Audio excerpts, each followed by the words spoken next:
The elkhorn and the brown trout are also alike in being beautiful by being partly ugly. While I was reading Norman MacLean's A River Runs Through It, I passed by this quote, and it has since stuck to me. I've thought about it for a bit, and here's what I got. If you were to find a picture of an elkhorn and a brown trout, what would your first impression be? From face value, the elkhorn is a yellow sea creature, and the brown trout is, well, a brown-colored fish. But when you take a closer look, you can see that the elkhorn and brown trout may be something more. They're living things just like us. The elkhorn is considered to be one of the most important reef-building corals in the Caribbean, and the brown trout are the most cautious and clever species of fish. They are living, breathing creatures on Earth. So while they may look quite peculiar, boring, and perhaps overall ugly, there is a beauty that is a part of them, and that's what makes them what they are.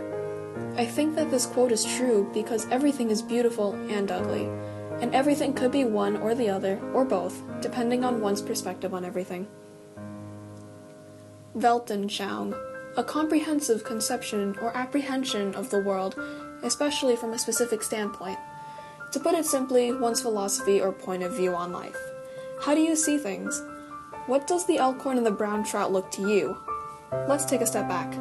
The dictionary states that when something is quote-unquote ugly, it is offensive to the sight, but when something is quote-unquote beautiful, it is generally pleasing.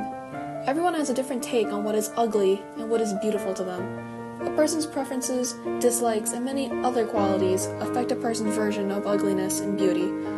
Maybe ugly is an unclean room, or a neon-colored crop top, or a really mean teacher, or a liar.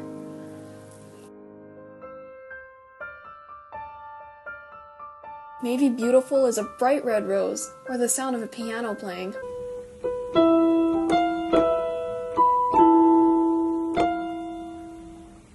Or a supermodel, or a best friend. Depending on what your philosophy on the world is, your Weltanschauung, the line between ugliness and beauty is created.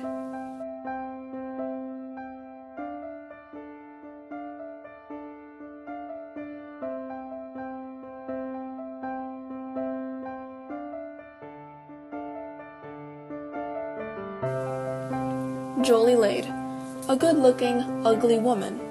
A woman who was attractive, though not conventionally pretty. Interesting, right?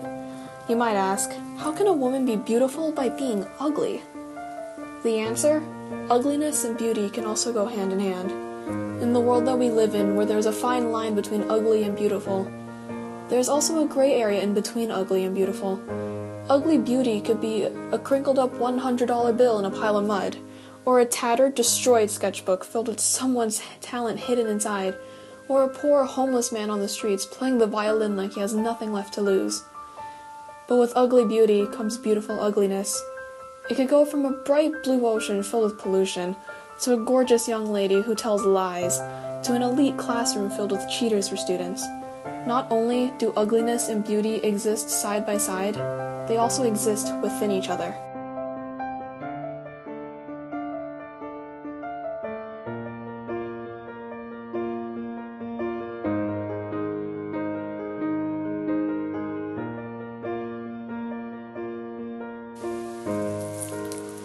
If things weren't ugly and or beautiful, we would be living in a monotone world.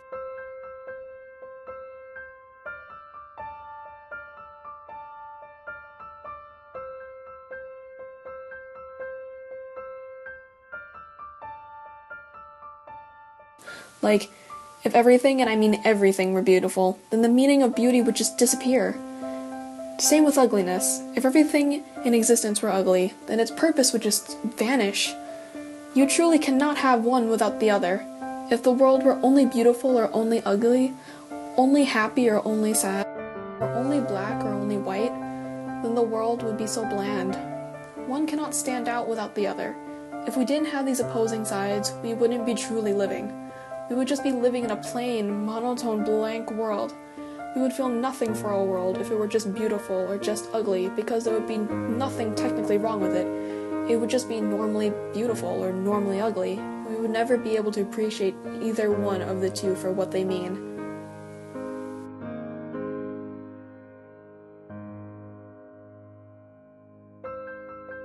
Looking back at the elkhorn and the brown trout, however you may view them, when you get down to it, they are both quite beautiful and quite ugly in their own ways.